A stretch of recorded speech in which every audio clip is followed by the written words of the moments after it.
Good afternoon, everyone, and sorry for the late start. I want to thank you all for coming today, and also thank the EMK Center for hosting today's press conference. And I'd also like to thank Ambassador Bernicat for agreeing to do this press conference today, just a few days before she departs back to Washington. With that, I will turn it over to Ambassador Bernicat for her opening remarks. Assalamu alaikum. Good afternoon, everyone. Thank you for coming, and my apologies for the delays.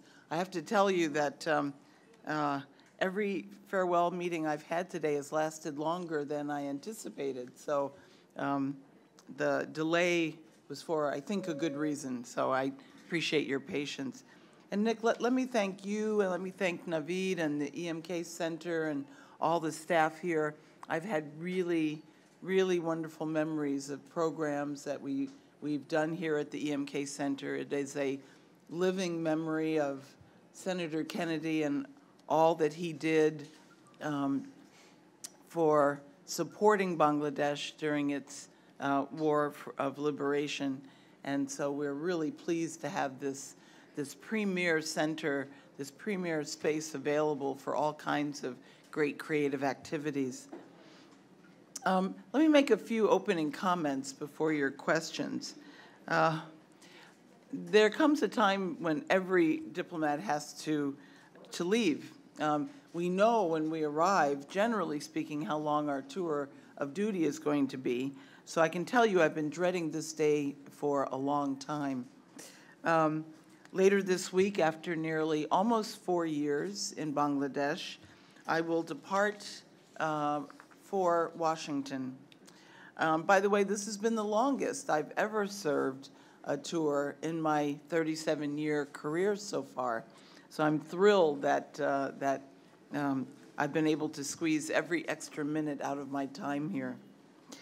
I'm departing with a great sense of satisfaction, not merely personal, but most importantly and mostly for what the team at the U.S. Embassy and our EMK and other centers have been able to achieve to advance peace, development, and democracy, to promote prosperity and human dignity.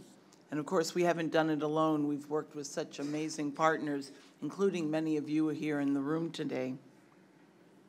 The United States, I'm fond of saying this, the United States and Bangladesh were both founded on democratic principles after struggles for independence, and we share a long history of cooperation.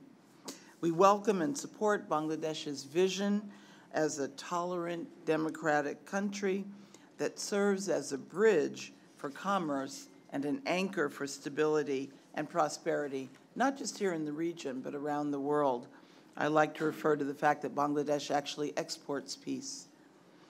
The United States and Bangladesh cooperate closely on security issues, ranging from counterterrorism to peacekeeping, and we've been particularly challenged in the counterterrorism arena during my time here. And I'm happy to say that we have enhanced that partnership, and that enhanced partnership has helped keep both of our citizens safer. I'm also proud to have been here when it was announced earlier this year that Bangladesh had met all 3 criteria required for graduation from least developed country status by 2024. It is a great accomplishment and for the country, but also for every Bangladeshi, and it underlines just how far Bangladesh has come in a very short period of time. As every official does, I also want to express once again the United States government's and the United States gratitude to both the government and the people of Bangladesh for your generosity in supporting the Rohingya refugees who are here. And we appreciate your continued efforts to ensure that nearly 1 million people, actually a little over 1 million people, receive the assistance that they need. We welcome the cooperation between Burma and Bangladesh on negotiating arrangements for repatriation of the hundreds of thousands of Rohingya here. We encourage both governments to continue working together and with the UNHCR and other relevant international organizations to ensure that all who return are doing so because they are volunteering to go, and to ensure that when they return to Burma, they will return to safe environments, to their places of origin, and with the ability to conduct their livelihoods. The returnees must not be confined to camps. They should instead be allowed to return to their own place of origin, and again, to have no restrictions on their movements, as we hear is currently the case. I'm very proud that the United States has provided both material and political support to Bangladesh in this effort. We have provided more than $345 million to assist the Rohingya themselves and the host communities in Cox's Bazar who are supporting them since the start of the current crisis last August. In addition to humanitarian funding, the U.S. government through USAID is also providing more than $200 million in annual development assistance to Bangladesh. And in Cox's Bazar, that translates to improving livelihoods, especially in those communities that are hosting the Rohingya, but also to improve health, education, and to ensure human rights, and to fight human trafficking. Bangladesh is strategically located at the crossroads between South and Southeast Asia, and that means that you are playing, and you're poised to play, an even greater role in the bridging of these two major regions, which account for the majority of the world's population and the majority of the world's economic activity. The U.S. hopes to play a supporting role through the Indo-Pacific Strategy, which I understand is already being referred to as IPS. And we share your goal of building a more prosperous, secure, rules-based, and interconnected Indo-Pacific. The more you trade with your near partners, the greater your prosperity will be. With a dynamic and fast-growing economy, speaking of economies, Bangladesh's future success will be fueled by a strengthening of its democratic institutions and governing structures. This notion that somehow development should come ahead of democracy is a false choice. The two mutually reinforce one another. And Bangladesh has, from the beginning, committed to being a democracy. There's no reason to set that goal aside now. We're all anxiously awaiting, I know, the Bangladesh Election Commission announcement of the timing of the upcoming elections. We look forward, the United States looks forward to the government of Bangladesh fulfilling its commitment and the statements it has made to hold free, fair, credible, and participatory elections that, in the end, reflect the will of the Bangladeshi people. In order to do so, I've said this many times, parties must be free to participate in the political process. They have to be able to meet without intimidation. They have to be able to meet, period, and they have to be able to meet without fear that their members are going to be arrested at the scene. In addition, everyone in the political process, we urge, hold peaceful rallies and engage in peaceful practices without intimidation, reprisal, or arbitrary restrictions. In order to hold credible elections, there must be a credible opposition that is able to act as a political party and not be subject to intimidation or arbitrary arrest. As I've reiterated many times, the United States of America is not supporting any particular candidate or party or coalition. We are supporting the democratic process and the values that both Bangladeshi and American people hold dear. Freedom of expression is vital for a healthy democracy, particularly the ability for members of the media, civil society, organizations, and opposition political parties to express their views and advocate for policy change without fearing retribution. We also call on members of society to act peacefully and responsibly. We stress that all sides must eschew violence. Violence hinders the democratic process and only serves those who wish to undermine those democratic principles. So I leave here on Friday sad for everything that I'm going to greatly miss, including so many friends and colleagues from the media who are here today, and even those who aren't here today, who I've had the privilege to work with. I do want to leave you, though, with, I want to leave here with hope and bullish expectations for what this great country is capable of and what its wonderful people can accomplish. If your track record is any indication, there is so much more progress, many more achievements to come.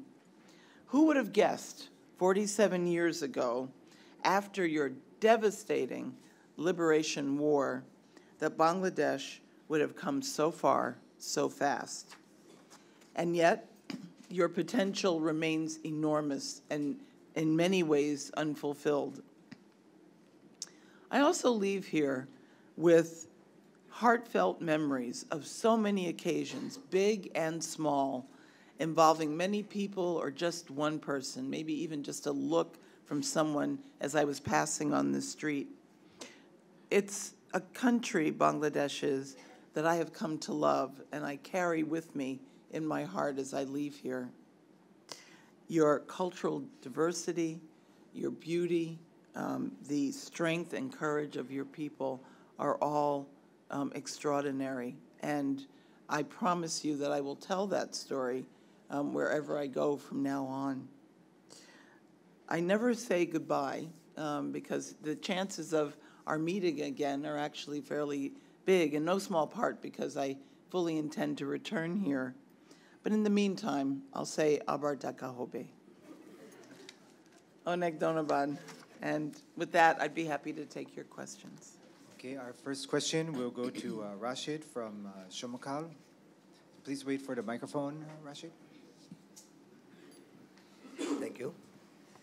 Excellency, firstly, we will miss you after your departing. Thank you. My question is that, what is your experience between joining and departing about Bangladesh and during the diplomatic relation and other aspects? Thank you.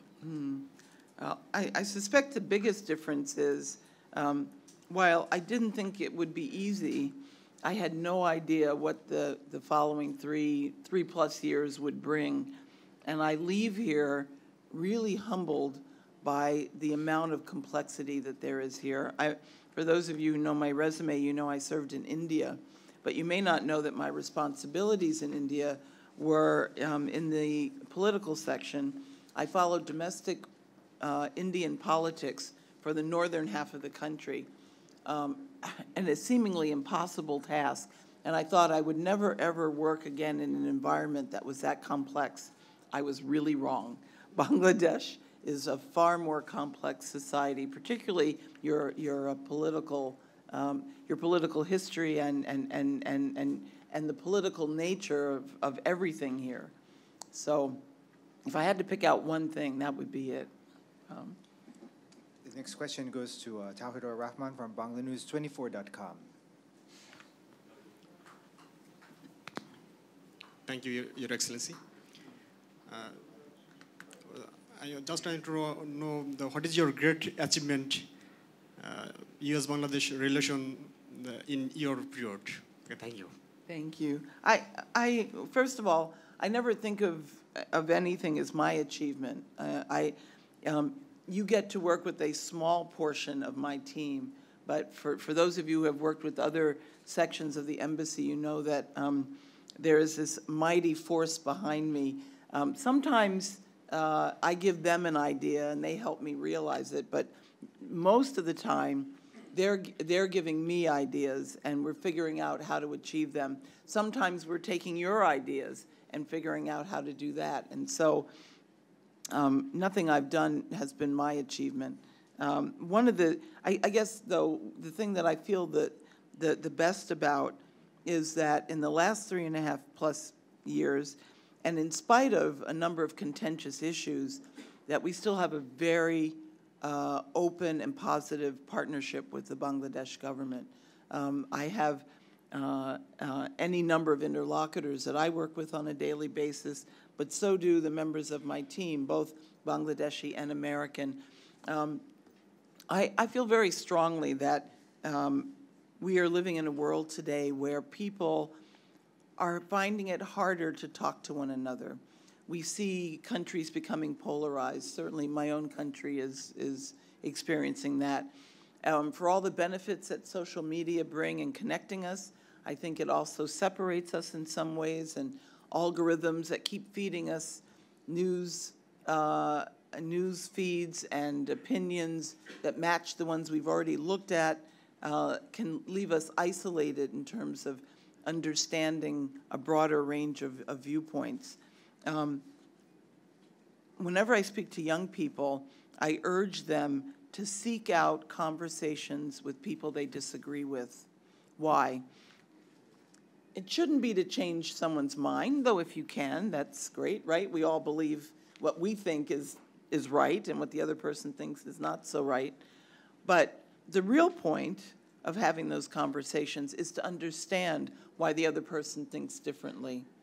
And then even if you don't come to the conclusion between the two of you that one of you is right and one of you is wrong, which is less likely to happen on average, if you walk away from that conversation having a better understanding of why the other person thinks the way they do, then that's a win. Because sooner or later, ideally, we're going to have to come together and figure out any issue or any differences that we have. And if we're not listening to one another, if we're not having those difficult conversations, we can't arrive at that compromise, at that resolution. So for me, the fact that we're all still talking, the doors are still open, hopefully more doors are open, that my that my successor will be able to walk into is perhaps the greatest thing that we've managed to do as a team over the last couple of years. Next question goes to New Age, Shahidul Aslam Chowdhury. I am infamous for not appreciating people. You look very beautiful today, in fact. Thank you. Keeping your experience. Such sweet mouth.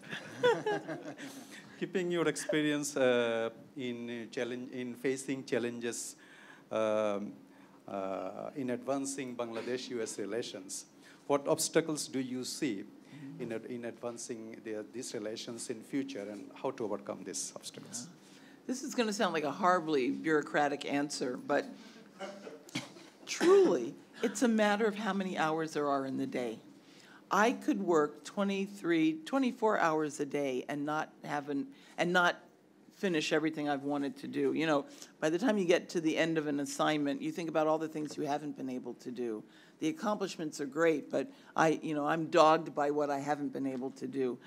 And the same is true. We recognize that the Americas desk isn't just there for the United States, though we act like it is just for the United States, but they're following relations with Canada and with Brazil and with all the countries who aren't even physically present here, but who have diplomatic relations with Bangladesh.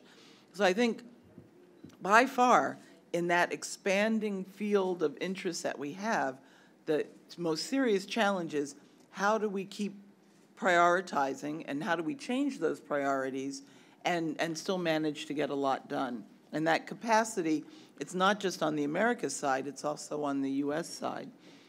So I'm a big fan of anyone else who can do a task besides government doing it. So I love the fact that there are universities in Bangladesh and the United States that have set up teaching fellowships between themselves, that have faculty exchanges. You know, NIC staff doesn't need to be doing that if they can figure it out on their own. In the private sector, for every company that can come here and sell products or invest here without the U.S. Embassy having to get involved, so much the better, which is why we'd love to see, one of the reasons we'd love to see a one-stop shop here for foreign investors.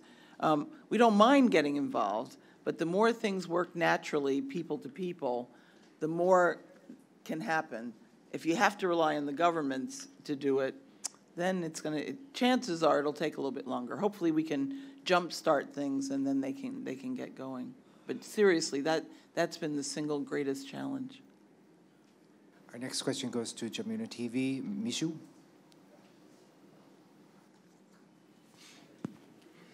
Ambassador, basic question is, you are from the very beginning, you are a very good advocate of political dialogue, and finally it happens on 1st November, you know. But that dialogue will happen between Dr. Kamal Hossain and Prime Minister Sheikh Hasina. They will lead the both team. But BNP chairperson, you know, she is in the jail. So what's your opinion regarding this dialogue, and do you have any suggestion for the politicians of Bangladesh? Yeah. Well, I would say this, that dialogue, again, I'm a big fan of it, so it's a positive development. But I would urge you that, you know, to remember or to maybe focus on the fact that political parties involve everyone from the grassroots on up. And I've had the privilege of sitting with representatives of different parties in rural areas, in other cities, and even here in Dhaka, and watching them talk together, present their demands, many of which I was in a meeting of women politicians, and even though the Awami League politicians were sitting on one side of the room, literally, and the BNP on the other, what they were demanding of their party leaders and the election commissioner and me sounded exactly the same. You know, they all wanted more opportunities to participate. They wanted better symbols, not ones that were related to household items. It was remarkable. They wanted the chance to get candidacies, not just the seats that are reserved for women. So for me, the dialogue isn't about simply the high-level dialogue, and I shouldn't use the word simply because that's an extraordinary achievement, but how do party members relate to one another and work together for your benefit at every level?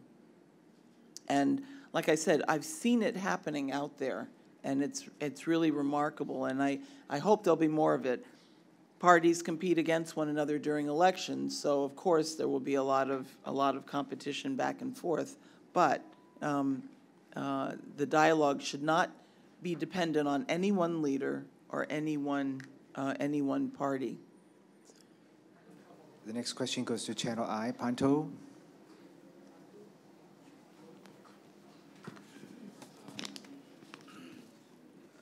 Thank you. My name is Panto. Can I sit in? Sure, as you like. Well, I'm just quoting from your opening statement back on 17 February 2015.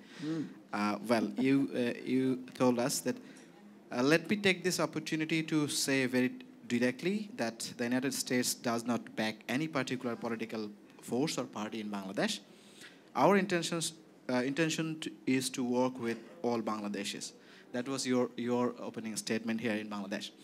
I believe your position is still same, but my question is, don't you think few political groups or parties are using your good office for their own benefits? Thank you. Very good question. Certainly people have tried over time. And our job here, not just the Americans, but all of the diplomats here, why do we have embassies overseas, right? One goal is to present our government's views to the country and the government of the country we live in, but the other is to try and understand what is going on, and then to sort through that and figure out what of the things that are going on are important to the U.S., right? So we meet with members of all parties. Otherwise, how do we figure out, you know, who does what do different people represent, what is the nature of the leadership of the different parties. And when you have those meetings, people can, you know, I always say to people, we can have a really frank conversation, and I've had this conversation with a number of you. We can have a really frank conversation off the record, or if you're going to quote me in the press, we can have a very constrained conversation. What would you prefer? It took a while, but most people, I think, came to, I'm not talking about members of the press now, but most of the, you know, political party leaders and even, you know, think tankers and others understood that if they ran to the press or if they made their own comments publicly, that our next conversation wasn't going to be as free and frank as it could be. You always run that risk. I try very hard to make sure that when I have opportunities like this, that I underline that. I know from our history, and I know because a number of the U.S. ambassadors who have served here were either my mentors, my bosses, or my friends. And I know there were periods in your history where people were gathered in my living room to work out political deals. I think that's a rotten idea. It may have worked for the time, or it may not have. I can't go back and correct history, but why do I get a say, you know? If that's the only way parties can come together. When I first got here, there was a Hartal and blockade effort going on that had turned very violent. A number of people were dying. The group of ambassadors, many of us got together to try and broker a peace, if you will, between the two parties. But again, we've figured out, we the United States, in some cases and through very difficult lessons, that we can't want something more than the host country wants and the people want themselves. Do Bangladeshis prize their right to vote? Do they prize their right to free speech? You know, if I can echo that voice, and some would call that interference, but I call it, you know, representing values that we believe we have in common. And so if we can echo those values, that's, I think, of real use to everyone. But the days of brokering deals so one party can do this and another party can do that, I think that holds back democratic development. A democracy is as strong as its institutions, be it, you know, the big three, executive, legislature, and judiciary, but also political parties and civil society and the press and media. And while we all share knowledge and benefits with one another, and we can all be subject to interference, you know, especially through social media now. We've experienced that in the United States. But I think by and large, we want to be a part of the dialogue to the extent that it helps strengthen the whole process, not strengthens one party or another.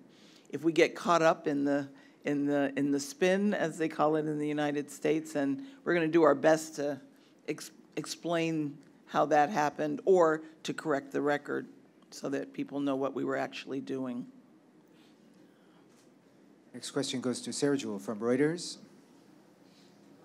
Despite your previous statement, now may I raise the issue of Digital Security Act, which has already been enacted, and also Broadcasting Act, which has been approved by the Cabinet.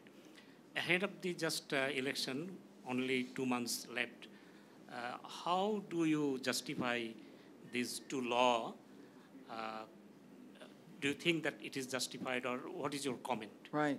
Well, first of all, I don't. It's not my place to justify them.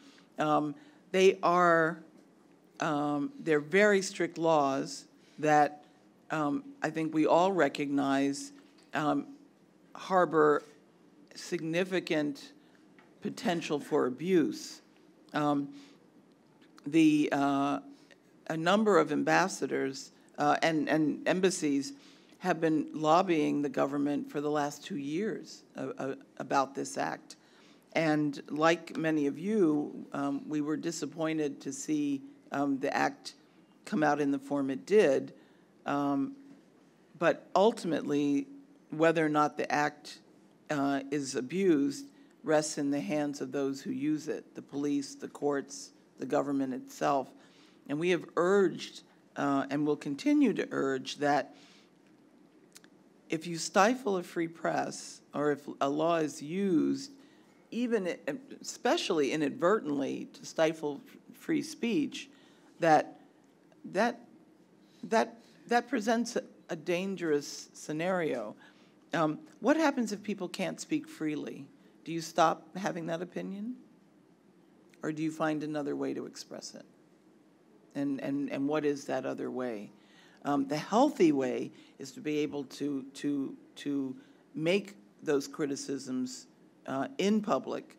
As a government official, I can tell you, it's really irritating when a negative story comes out about the State Department back home, but that gives me a really clear signal of how at least some people are thinking about the job we're doing. So what do I do with that information? I can ignore it, I can counter it, or I can change the way I behave so that that impression is corrected over time. I think what's really difficult for those of us in a democracy is, what is too much free speech? Or put another way, when does free speech spill over into dangerous speech? The United States defines free speech exceedingly broadly, more broad than almost any other country in the world. But for us, I can say anything I want about the president. Well, I can't, but I shouldn't, I should say. I have the right to, but you know, we can even say false things about our public leaders. But if I threaten the safety of that leader, or if I call on people directly to take up arms or to attack that individual, not verbally, by the way, but you know, physically, then I can be arrested, because that crosses our tolerance for free speech. That's not what we consider free speech to be about. But the criticism, I would argue, is an important outlet.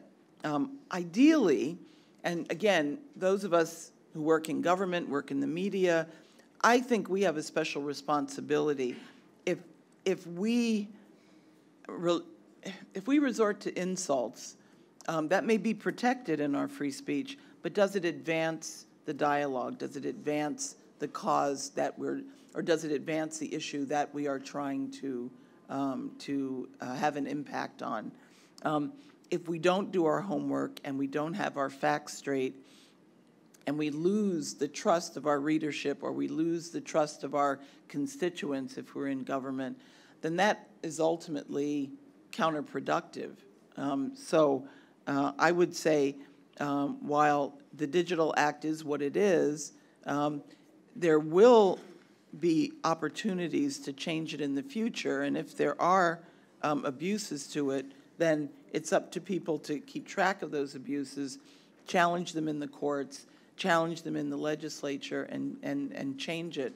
I'll give you one tiny example. We had a law back in the 70s that was, the nickname was no knock, and it meant that police could break down your door without a search warrant and come into your homes and look for whatever they wanted to. They could take you away. Does that sound familiar? That's part of the Digital Security Act, right? It was eventually struck down as unconstitutional, but it did pass our legislature, and it passed for what was considered a good reason at the time, all of the civil unrest we had going on in the 60s and 70s. So in a democracy, you'll find that waxing and waning of interest. But it's up to us as citizens to insist that these acts be used in a responsible way. Next question goes to Manob Jomin Mizan.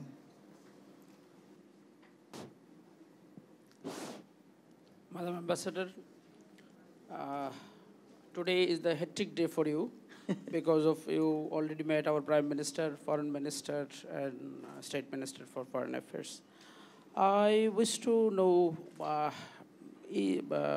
do you have any update about the sad experience? I mean, your the attack on your car. And second part of my query, are you happy with the government response? Thank you. All right. Thank you for that question. I think it's fair to say that an attack like that is exceedingly rare in most countries, and it was a shock. We have asked and continue to ask for a full investigation, and that those responsible for the attacks be held accountable for those attacks. So I'm still waiting. My government is still waiting for that report. The government has issued a formal public apology and a number of private apologies, for which, all of which I am grateful for. But again, the idea is, you know, how did that happen? How did it happen in front of uniformed policemen? And how to prevent it from happening again, not just to an ambassador, but to anyone. That should not ever be the case. Our next question goes to sarabanga.net.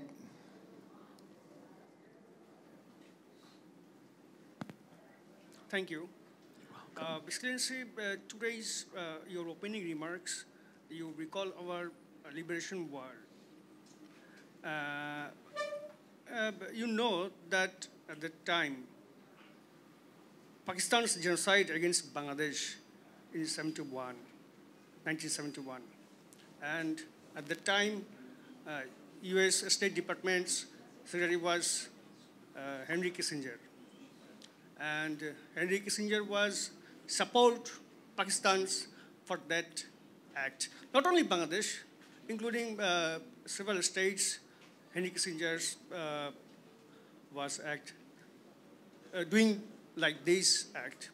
And now, round up world and people, they're accusing Henry Kissinger for complicity in war and against human against accusing against war criminal. So on this regards, what's your opinion? Well, let me just say this, that, you know, I was acutely aware of the Liberation War as an 18-year-old in the United States, starting college. And I remembered attending rallies, learning about the war, protesting the U.S. position about the war. And you talked about the State Department being for Pakistan, but I urge you to pay a visit to the Liberation War Museum and take a look at the blood telegram. It was one of a series of telegrams that our predecessor, Archer Blood, as the Consul General here, and his staff wrote back to Washington explaining what was going on during the war, urging that the U.S. government change policy, and opposing the policy. Now, Archer Blood and his staff didn't know, in fact, no one knew publicly, that Henry Kissinger and President Nixon were trying to open relations with China, and that Pakistan had become the preferred interlocutor, the trusted interlocutor between our two governments. Be that as it may, and that was the policy reason, that was part of the policy reason. There have been so many good books written about this now. There were a number of people who had no trust that Bangladesh could prevail in its war, and they were making a pragmatic geostrategic decision. Many of us, though, and I love the way your Foreign Minister Ali, who was in New York on assignment, who relinquished his role as a Pakistani diplomat and immediately declared himself a Bangladeshi diplomat, calls it the rest of the story. And I love that because the American public, many prominent Americans, most notably the man for whom this center is named, Edward Kennedy, actively opposed the government's policy, which is our right in a democratic nation. And Senator Kennedy was able to, very importantly, stop further arms sales to Pakistan during that time period. I think we have to embrace all of our history, not just the parts that are the most frequently told or the parts that make us most comfortable. And I'm exceedingly proud, and I think about this a lot. I have thought about this a lot as ambassador here, about the responsibility that my staff and I have to tell the truth, to see things as clearly as possible, and to represent opposing viewpoints back to Washington with our own analysis on where we think, the truth lies, or which account is more accurate, so that our policymakers in Washington can make the best decisions possible. We don't always have a policy years later that holds up very well, that appears to have been the right thing to do. We all act in the moment. Kissinger and Nixon, without offering justification, were acting in what they thought was the best interest of the United States at the time. But there were many Americans who felt our best interests were better upheld by supporting a people who were fighting for their democratic rights. And I'm really pleased that the majority of us were right. Ma'am, can you take a couple more quick questions? Sure. Okay, so this one goes to Boishoki TV. Okay.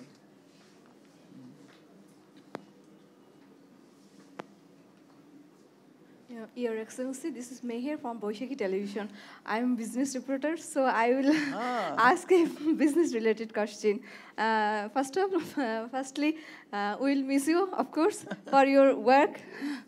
And Your Excellency, after Rana Plaza, there's a lot of development has been occurred in RMG sector by your RMG entrepreneur and government, and by your coordination, brand and buyers.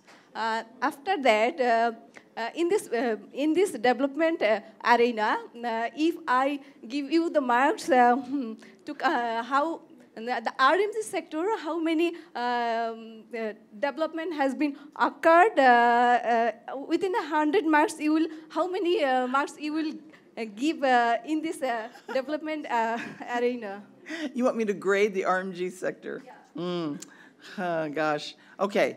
So I'm going to give the RMG sector 2 grades. All right. On factory safety, I'm going to give it a 96. The amount of change that has occurred, the number of, again, we're only talking about exporting factories, unfortunately, but of the exporting factories, so many of those that were safe, or that were unsafe, and where either the owners or the building owners were unwilling to do the right thing, have shut down, is a good thing.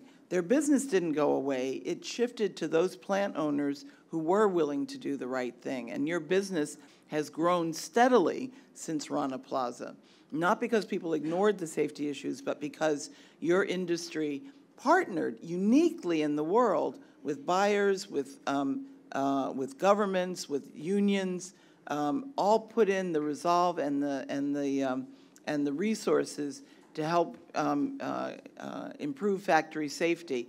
You're almost there. I give you 96% because there are a number of factories under the Accord, the European manufacturers, they're largely remediated, but they have a much bigger percentage of the big things left to do, like install fire sprinkler systems, which may not sound like much, but when you have that many human beings in a building with flammable materials, sprinklers mean the difference between life and death. They're over your heads here somewhere, I think. No? It should be. So that's really important, but there's work that needs to be done, and the RCC, which has been the Remediation Coordination Cell, has been stood up. It's just starting to operate, to give it all the responsibility of finishing up those Accord plants, plus taking on all the national unity factories, we think is a horrible burden that the RCC shouldn't have to weather all by itself. So the donors who have been working on factory safety have been urging that the Accord be given a phased-out approach so that they can help finish their work, so that Bangladesh can benefit fully from the resources that they and their buyers bring to the table. On the labor rights side, I'm afraid I have to give a much lower mark, and that is because your laws are not fully compatible with the ILO standards for labor rights. And these are standards that Bangladesh government has agreed to uphold. And in other cases, your law is very good on these labor rights practices, but the implementation of them is not. So if someone tries to organize a union and they get fired, they should get their job back and they should be able to finish their work. But they aren't. By and large, they're often fired and they're given compensation, but then people are left unrepresented who might otherwise be represented. I'm not saying that every plant has to have a union. I've been to many plants where there are worker welfare associations that are freely formed, or the members of which are freely chosen by the workers, and they become a very important tool for the owners to use to screen grievances, to pass information through, and ultimately to run more sustainable operations. So we look to see that those labor rights become more fully complied with, so that Bangladesh completes that report card as well. I would only say that, you know, the RMG sector is due for a change. I read up a lot on this because it's been such a big part of my tour here. But I especially you as a business reporter, I want to give you 3 things to contemplate. One is that as Bangladesh speeds towards middle income status, you're going to price yourself out of a portion of the market you've been dominating. What will you substitute that with? Will it be higher end garments? Will it be leather and shoes? Will it be light electronics? And I know there are people thinking about this, but my guess is that transition is going to come faster than many people are ready for. Secondly, Bangladesh helped make what's called the fast fashion industry. Your workers are so good. Price isn't the leading edge. I really dislike it when people say that, oh, you know, we have the cheapest labor, that's why we're the #2 market. You have workers who produce high-quality goods in a very fast manner. And the H&Ms and Zara's have really taken over the fashion industry. And for a generation, and they're called millennials, especially in Europe and the United States, being able to buy new, very inexpensive clothes every week has been a standard. Well, those millennials are older now, and they're working now, and now they're buying fewer fast fashion clothes. They're buying high-end suits and dresses, things that they can wear to their full-time, more professional jobs. Those, by and large, aren't being made in Bangladesh. So how will that shift? And the generation after them, and I always forget the name of the next generation, are not as numerous as the millennials. So who will buy those clothes in such large volume? It may be other markets in other countries, but if not, if you want to maintain your dominance in Europe and the United States, my guess is the mix of clothing is going to have to shift more to high end. And then finally, technology, which is the real threat to employment in many ways, is also chasing the industry. It won't be long, and I understand it's taking place in some places now, where if you go onto an online site to buy clothing, the time is coming where the order won't come from a warehouse to be shipped to your house. It'll come from the factory to be shipped to your house. Will the internet structure here, will the port and the airport and the price that it will take to get it from the website to your factory to my house in Virginia be sustainable?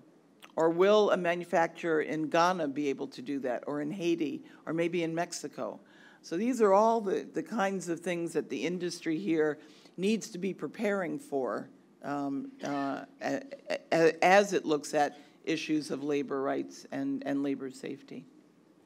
That was a really long answer to your question. We're running a little over time, so I'll squeeze in one last question to Channel 24. Morshed? You didn't think we'd forget you, did you, Morshed? Thank you, Excellency. As you talked about the Indo-Pacific Economic Corridor, and on the other side we see one belt, one road. So my belief or my observation says we're going to be sandwiched in these two competition. You agree or disagree? Yeah. Well, I disagree that they're a competition. Alice Wells, our acting assistant secretary, was here last week, and she gave the best explanation of the Indo-Pacific strategy that I've heard yet. And this is a strategy that is building, as we speak. And that is that it's either, I don't know if anyone was here and can remember, or was there and can remember, but she quoted it was either $72 trillion or $17 trillion worth of infrastructure is going to be required throughout the Indo-Pacific region in order to help build the economies of the region. That's way more money, either 17 or 72, than any one country can provide. And our goal is to make sure that everyone who participates, and China has clearly a key role to play, has to be able to do so in a way that is sustainable to the people of the region. Are you getting financing at a competitive rate, or does it threaten your very sovereignty? Is it sustainable? Is the country you're working with, or the companies you're working with, providing you with sustainable technology and a transfer of technology that you can apply here or anywhere in the corridor? What we'd like to see is a rules-based system that will benefit everyone and that we can all play in. And again, there's room enough for everybody in that field. The fact that this region trades the least with itself suggests that you've got a lot of potential right here at home that needs to be tapped into. The largest U.S. trade partners, Mexico and Canada. So our goal is to help provide resources, help inspire our private sectors to work together in ways that they might not be able to do separately, that can help advance either investing